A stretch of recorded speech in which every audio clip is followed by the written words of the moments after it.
जय श्री कृष्णा, राधे राधे। आज हम सुनेंगे मोक्षदा एकादशी की व्रत कथा। हर साल मार्गशीर्ष मास के शुक्ल पक्ष की तिथि को मोक्षदा एकादशी का व्रत रखा जाता है। नारद पुराण के अनुसार भगवान विष्णु को मोक्षदा एकादशी का व्रत बहुत ही प्रिय है। ऐसे में इस दिन भगवान विष्णु की विधिवत पूजा करने के साथ व्रत रखने से मोक्ष की प्राप्ति होती है। इसके साथ ही जीवन के हर संकट दूर होते हैं, सुख समृद्धि की प्राप्ति होती है। हरि की विधिवत पूजा करने के साथ साथ इस व्रत कथा का पाठ करना अवश्य है। तो आइए सुनते हैं मोक्षदा एकादशी की व्रत कथा। पौराणिक कथा के अनुसार चंपा नगरी में एक प्रतापी राजा विखानस रहते थे, जो सभी वेदों का ज्ञानी था। उसके प्रताप और अच्छे स्वभाव के कारण उसकी जनता हमेशा प्रसन्न रहती थी। एक दिन राजा ने स्वप्न में देखा कि उसके पिता नरक में यातनाएं झेल रहे हैं। अपने इस स्वप्न के बारे में उन्होंने अपनी पत्नी को बताया और कहा कि मैं यहाँ सुख से हूँ और मेरे पिता इतना कष्ट है। इस पर राजा की पत्नी ने उन्हें आश्रम में जाने की सलाह दी। राजा जब आश्रम पहुंचे तो उन्होंने कई तेजस्वियों को देखा और राजा ने ऋषियों से अपनी बात कही। वहां मौजूद पर्वत मुनि ने बताया। राजा ने कहा कि पिता ने मुझसे कहा है कि पुत्र, मैं नरक में पड़ा हूँ, यहाँ से तुम मुझे मुक्त कराओ।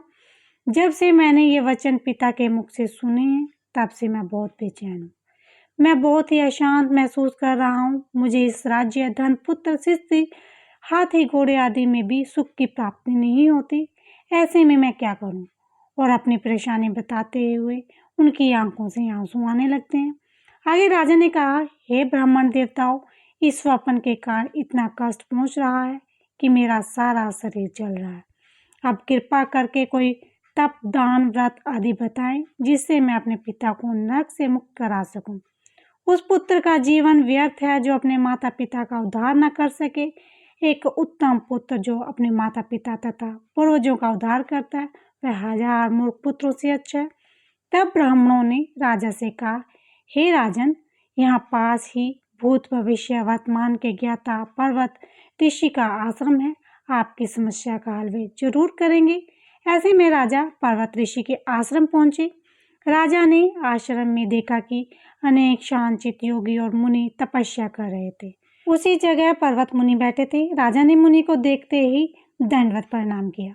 मुनि ने राजा से कुशलता पूछी। राजा ने कहा कि महाराज, आपकी कृपा से मेरे राज्य में सब कुछ कुशल है, लेकिन मेरे चित्त में अत्यंत अशांति होने लगी है। ऐसा सुनकर पर्वत मुनि ने आंखें बंद कर ली और भूत विचारने लगे। उसके बाद पर्वत मुनि ने सारा सच जाना और राजा को कहा कि तुम एक पुण्य आत्मा हो जो अपने पिता के लिए इतने परेशान हो, लेकिन इसकी बिल्कुल भी जरूरत नहीं है, क्योंकि तुम्हारे पिता अपने कर्मों का फल भोग रहे हैं।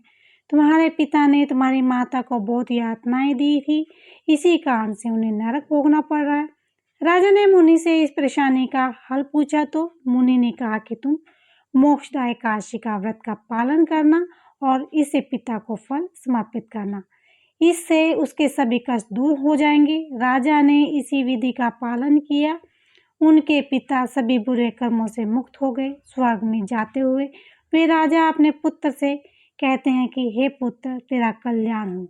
शास्त्रों के अनुसार मार्गशीर्ष मास की शुक्ल पक्ष की मोक्षदा एकादशी को जो व्रत करते हैं, उन्हें हर तरह से पाप नष्ट हो जाते हैं। उसके साथ ही मोक्ष की प्राप्ति होती है। इस कथा को पढ़ने या सुनने से वाजपेयी यज्ञ का फल मिलता है। ये व्रत मोक्ष देने वाला और चिंतामणि से समान सभी मनोकामनाओं को पूर्ण करने वाला है।